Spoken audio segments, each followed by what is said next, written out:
Master শেষ বর্ষের online ক্লাসে সবাইকে শুভেচ্ছা জানাচ্ছি। কোঅর্ডিনেশন কম্পাউন্ড একটি course, advance coordination chemistry and group theory. এটির 5টি চ্যাপ্টার আছে এবং আমি দ্বিতীয় চ্যাপ্টার পড়ানো শুরু করেছিলাম ক্লাসে। যারা ক্লাস করেছো তাদের মনে থাকার কথা, কোঅর্ডিনেশন কেমিস্ট্রি। তো এটির অনেকটাই সম্পন্ন হয়েছে ক্লাসে। ক্লাস্টার কমপ্লেক্স সম্পন্ন হয়েছে, quadruple metal metal bond, super large cluster, বিভিন্ন ধরনের ক্লাস্টার, এফএফসিএম ক্লাস্টার, কেপিং নীতি আমরা পড়েছি, হায়ার অক্সিডেশন ক্লাস্টার। অর্থাৎ এখানে বিভিন্ন রকম ক্লাস্টারের ডেফিনেশন রয়েছে, এক্সাম্পল রয়েছে। মেথড অফ সিনথেসিস, সংশ্লেষণের বিভিন্ন পদ্ধতি, transition in metal metal system, construction of energy level diagram. এইখানটায় এই অংশটুকুন এক কথায় প্রকাশ করেছে, কিন্তু এটা বিস্তরভাবে এখানে আলোচনা করা রয়েছে বিভিন্ন ধরনের ডায়াগ্রামের মাধ্যমে কিভাবে এনার্জি লেভেলকে তৈরি করতে হয়। তো এই অধ্যায়ের কিছু কিছু প্রশ্ন তোমাদের কমপ্লিট হয়েছে, আর কিছু কিছু প্রশ্ন বাকি রয়েছে। সেখান থেকেই কিছু প্রশ্ন আমরা আজকে আলোচনা করব। চলো সেখানে চলে যাওয়া যাক। প্রশ্নটি হলো, অরটেপ চিত্র কি? এবং একটি যৌগ রয়েছে এখানে, হেপ্টা সায়ানো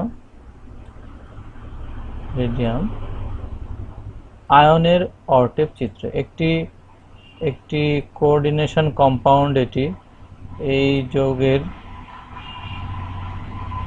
অরটেপ চিত্র আঁকাতে হবে।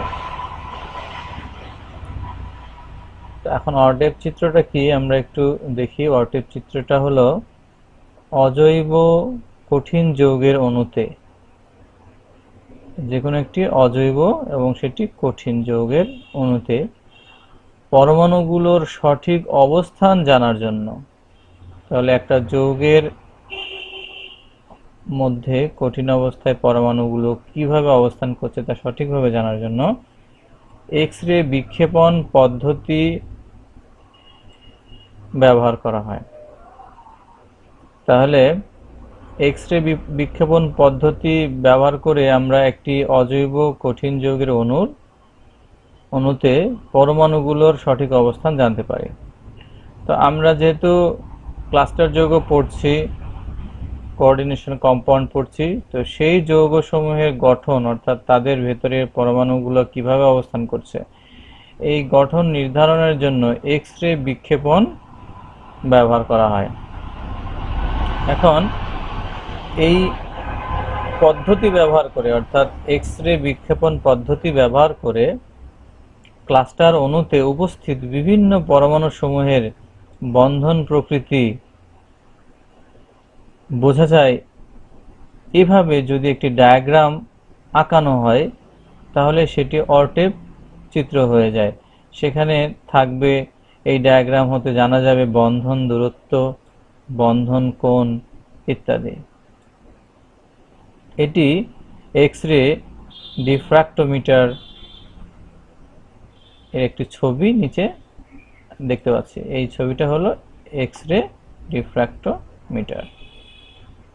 তো এটা হলো আসলে একটা যন্ত্রের একটা অংশ প্রদর্শিত হচ্ছে, মাঝখানে এইটুকুন কিন্তু যৌগ, এই যে এখানে এইটুকুন যৌগ, এবং এইখান থেকে যখন উৎস থেকে আমরা এর উপরে এক্স রে নির্গত করছি এবং তারপরে এইখান থেকে বিভিন্ন রকম যে রেডিয়েশন পাচ্ছি সেগুলাকে ডিটেক্ট করে এই অরটেপ ডায়াগ্রামটি আঁকানো হচ্ছে।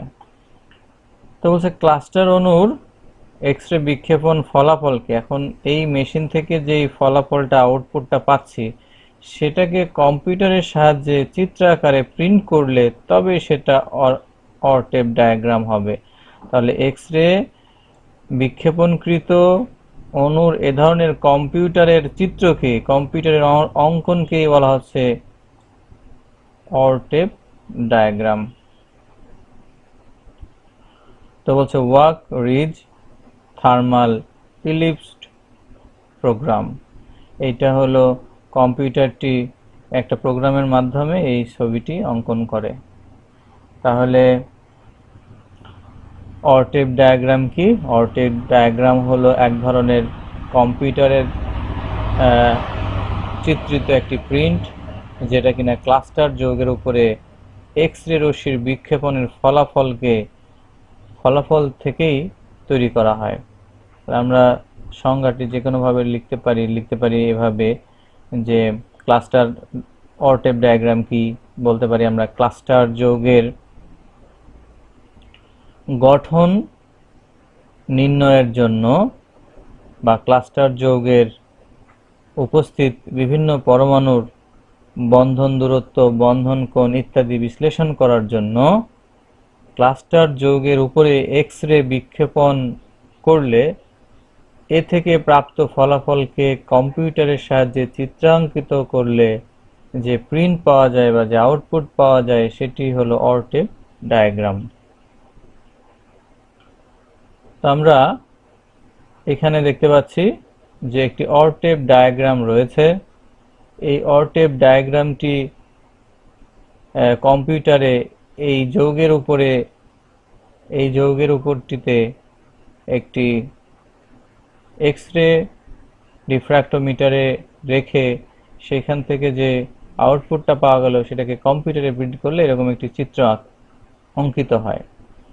তো অরটেপ ডায়াগ্রাম কি কি নির্দেশ করতে পারে? কঠিন অজৈব অণুর বন্ধন দূরত্ব, বন্ধন কোণ ইত্যাদি নির্দেশ করে।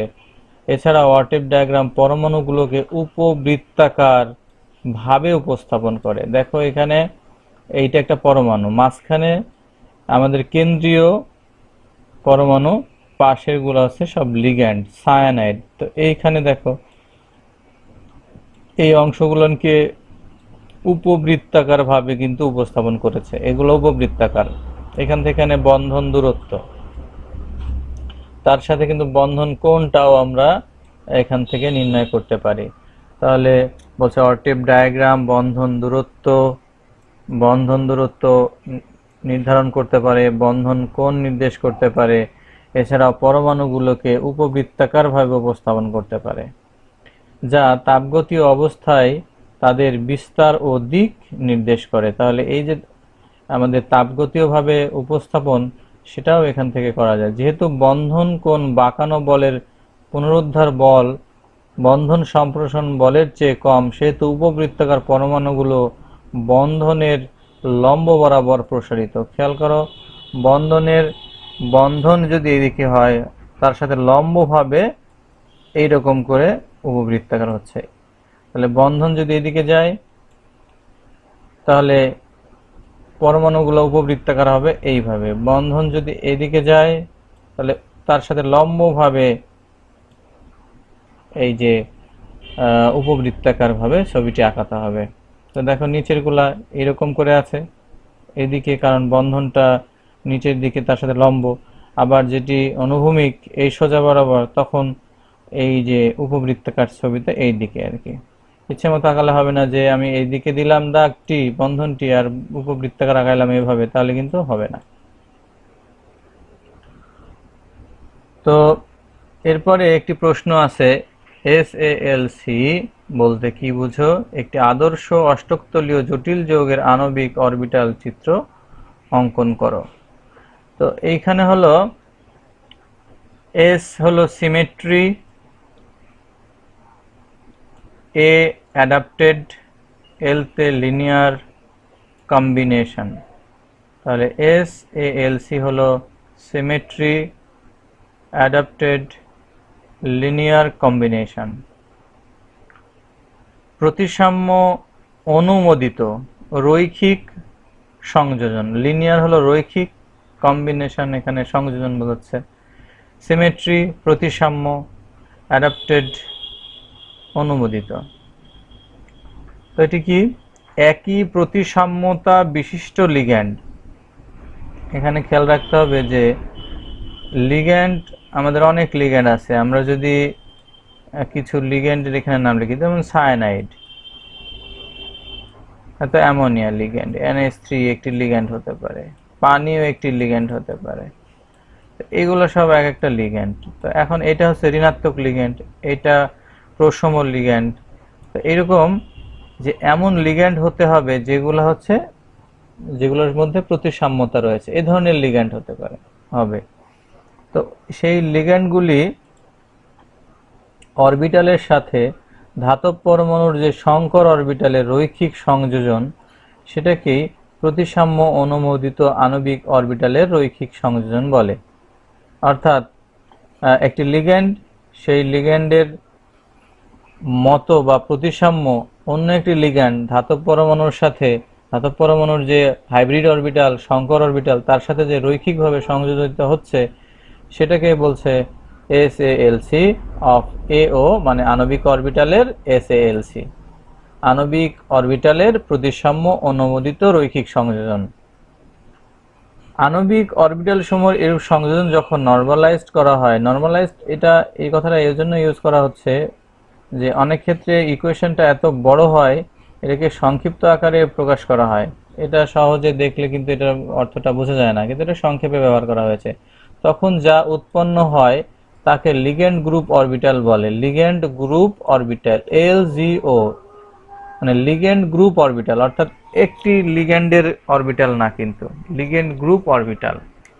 মানে সংক্ষেপে, এখন একটা অ্যামোনিয়ার মধ্যে নাইট্রোজেন আছে, হাইড্রোজেন আছে, এইখানে 3টি নাইট্রোজেনের মুক্তজোড় ইলেকট্রন আছে, সবগুলা মিলে দেখা যাচ্ছে যে অনেকগুলো অরবিটাল হওয়ার কথা, কিন্তু না, আমরা শুধু একটি অরবিটাল সেটাকে দিয়ে চিহ্নিত করব, সেটা হলো লিগ্যান্ড গ্রুপ অরবিটাল।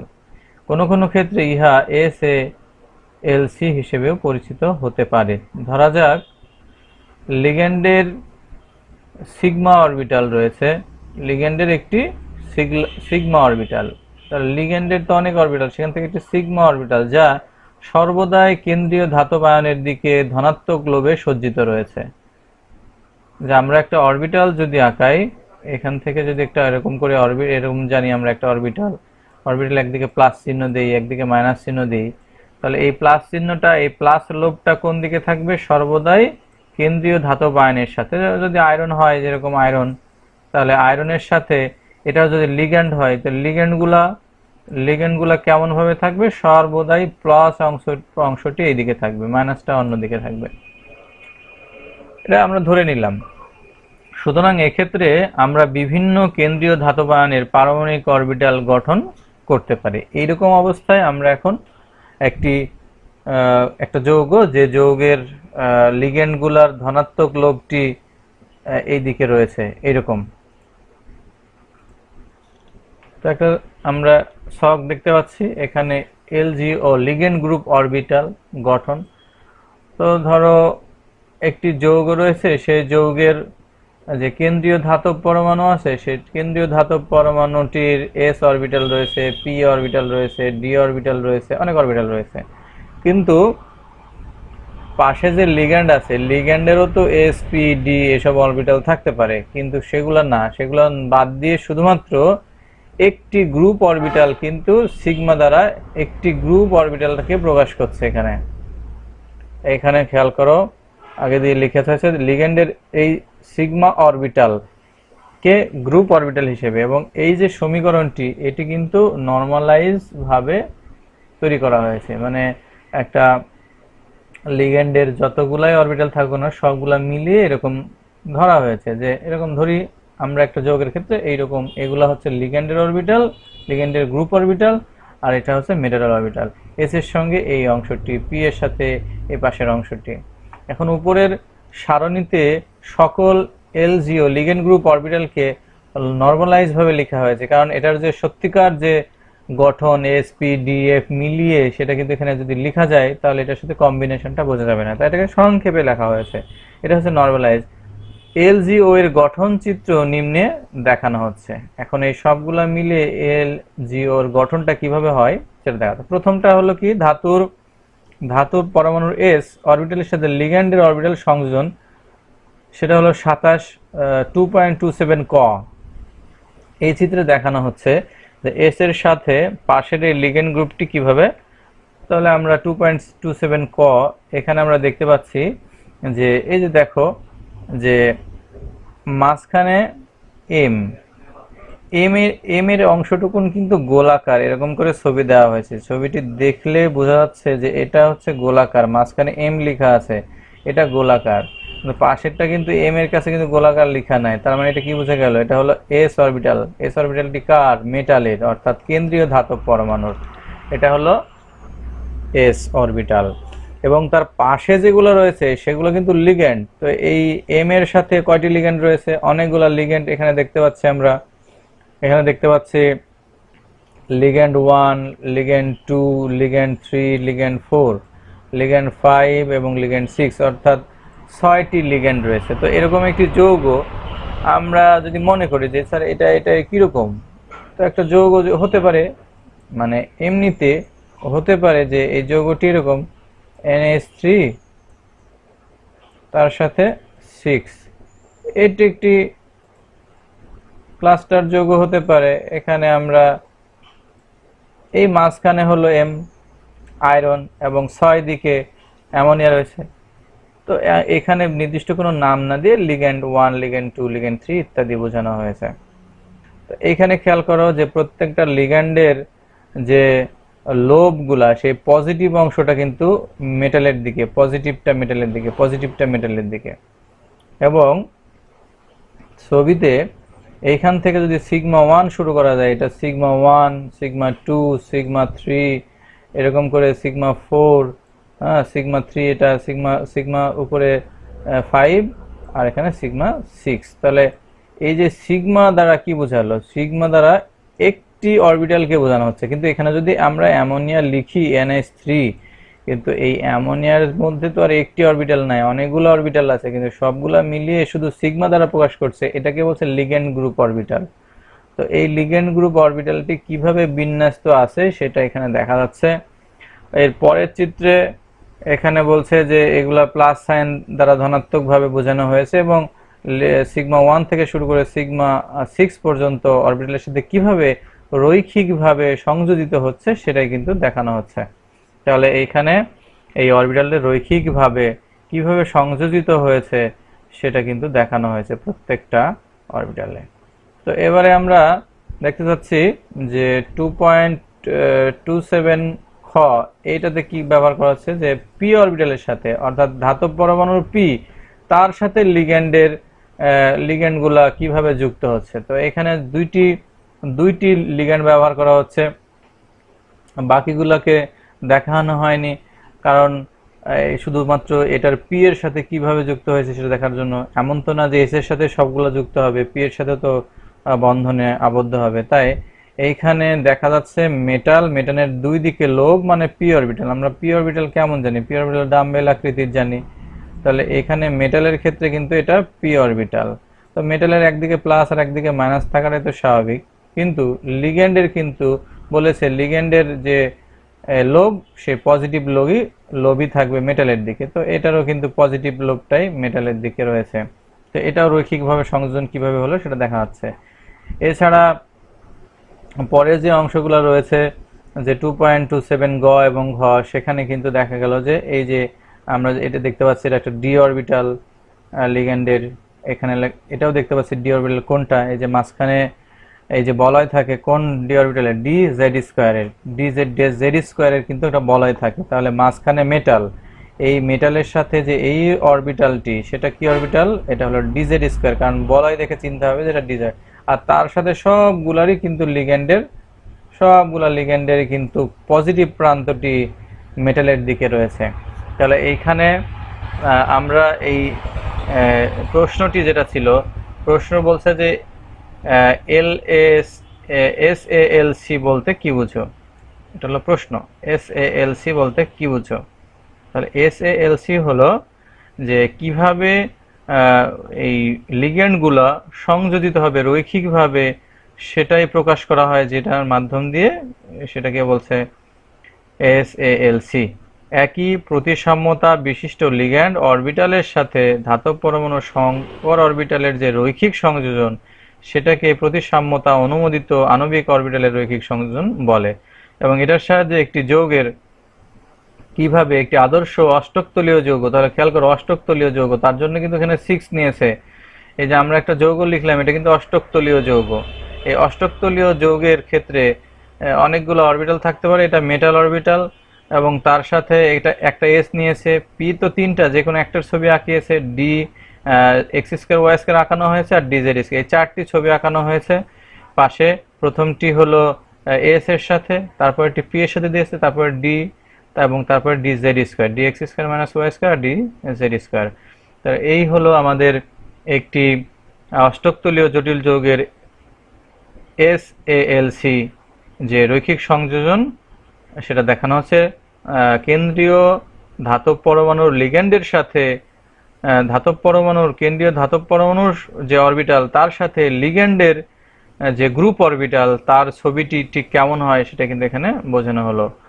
তো সামনের দিন মুক্ত আয়নের সূক্ষ্ম, অতি সূক্ষ্ম, সুপার সূক্ষ্ম, এই বিষয়গুলো নিয়ে আলোচনা করা হবে। আজকে এই পর্যন্তই। ভালো থাকো সবাই, আল্লাহ হাফেজ।